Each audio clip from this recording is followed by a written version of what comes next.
Welcome to another WaxPackHero.com video. Today I wanted to spend a couple minutes talking about how to safely ship sports cards in a plain white envelope. Shipping cards is one of those things that many collectors have an opinion on. Some saying you should only use a bubble mailer and have it well protected in between a sandwich of cardboard. And others you'll find sometimes just loosely toss cards into a white envelope and send them on their way. I feel like the answer is somewhere in the middle in the right situations. And so I regularly use plain white envelopes to send cards that are worth less than $5 or so. And I can send anywhere between 1 and 10 cards in a plain white envelope pretty safely. And so I wanted to demo a couple examples of how I do that. We'll start with just a single card order. Sports Slots is a site I use where you can do a lot of set building and have some basic commons and other low-end base cards and inserts. And so let's say I sold this 87 Fleer Eric Davis as a single card order.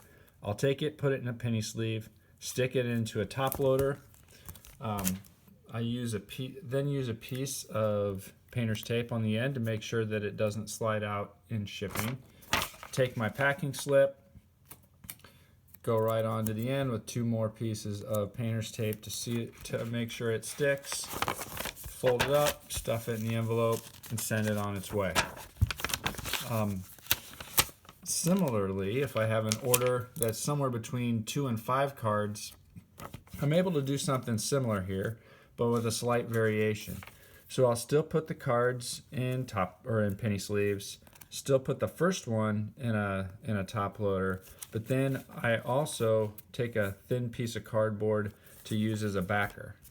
I put all of that into a team bag, seal it up, tape the team bag onto my packing slip, go ahead and fold it up, stick it in the plain white envelope. Now when you start to get into this thickness, it's not going to bend, so when you apply postage you're going to have to put an extra ounce on and label it non-machinable so that it doesn't run through the postage sorting machines that they have to process it by hand. It costs you an extra 21 cents or so, but it still lets you get the job done and get it to your customer at a fairly inexpensive cost, especially for these low-end products.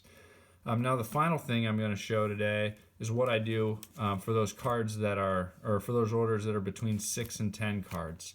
And it's a similar team bag concept to what I just showed before, except instead of using the thin card size piece of cardboard, I use a longer strip after I seal the cards in the team bag. So in this situation, I've got some basketball cards that were ordered. I've got the top one in a top loader, the other 4 in penny sleeves, all put inside the team bag. Seal those up end to end, and then I tape those to that piece of cardboard, the long thin piece of cardboard. Tape those to the long thin piece of cardboard.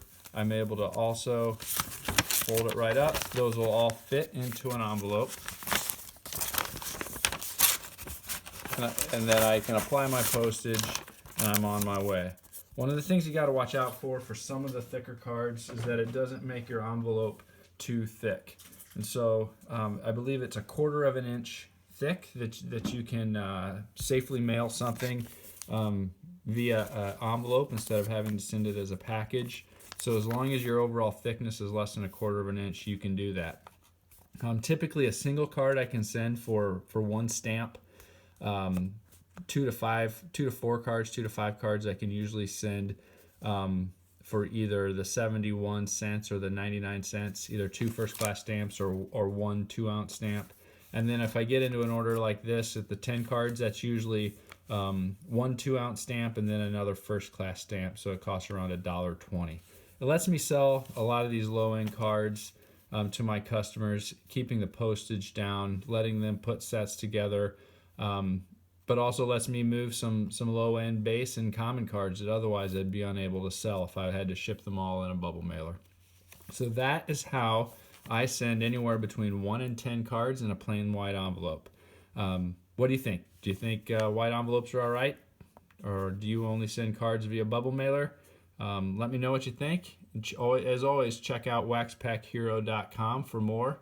And please click the subscribe button. I'd really appreciate it. Thanks and have a great day.